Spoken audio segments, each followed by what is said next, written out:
So I'm replacing a hard drive.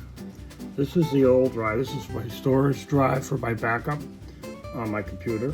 This is a 12 terabyte Western Digital drive. The new drive going in is going to be an Ironwolf, the Ironwolf drive. And this is more designed for storage, for long-term storage. And so this is a 12 terabyte also, but it's an Ironwolf. So the other drive, at its time, it was better priced. So I went with the other drive. But now this drive, they come down in price. You can put in a 12. I wanted to go to the 16 or the 14, but it was a little bit too much for me. 12 will do me okay. It'll give me 3 or 4 backups of my computer running Acronis software. So I've actually started the process before I start recording the video.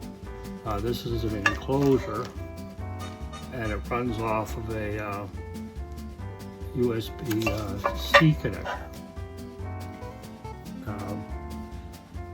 The best thing to go with is a Synology system that sits on the internet, and then all of my computers in the house will access the same storage device, but I'm not there yet to do that.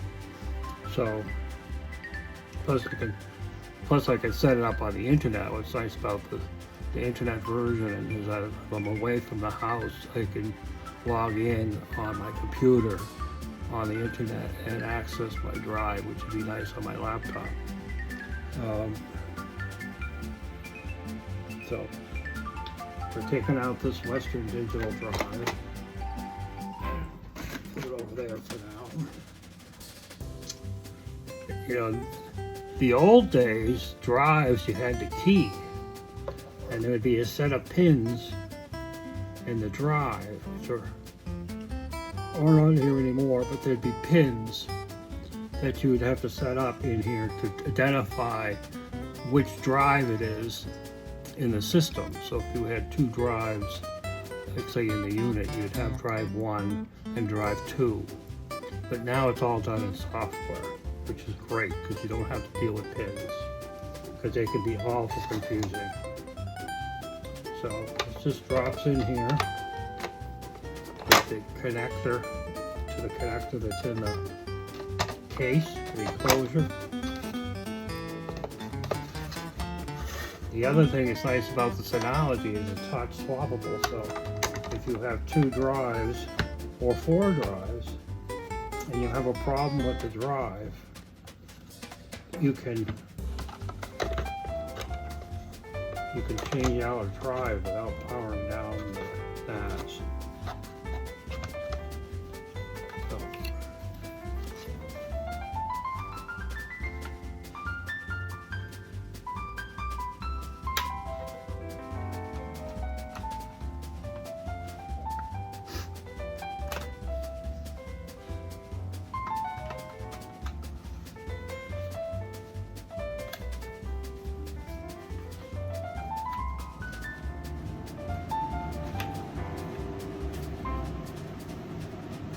and you know that it's lined up in the connector by the screws are in line over here on the sides.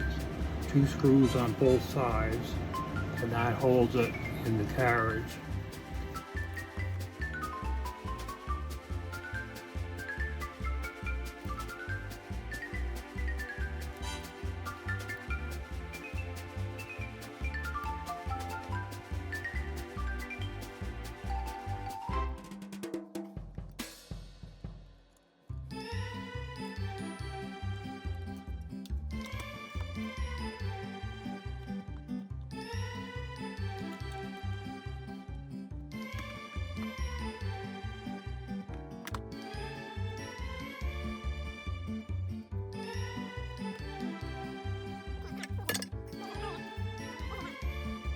This enclosure is only like $60 for this enclosure.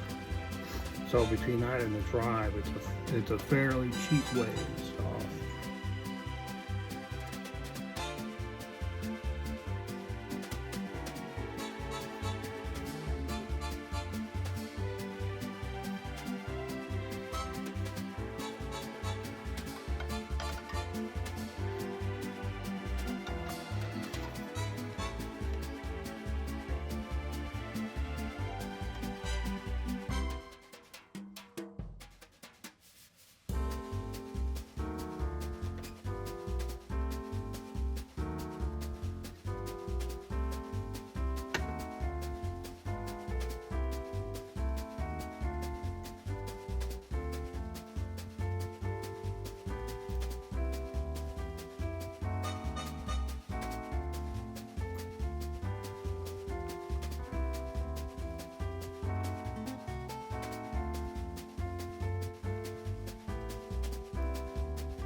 So these are little bitty screws, you see.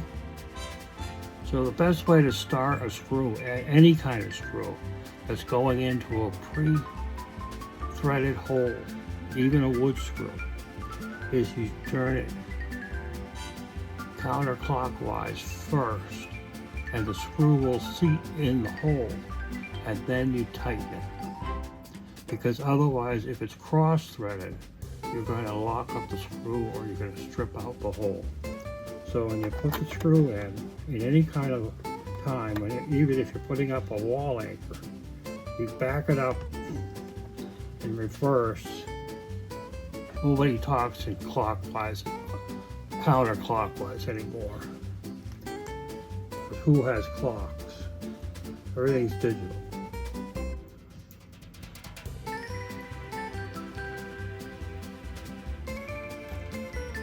You turn it to the left, and then you turn it, thread it in, is to the right.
And there you go. Now on the back I have the power switch, the power connector, and the USB 3 connector.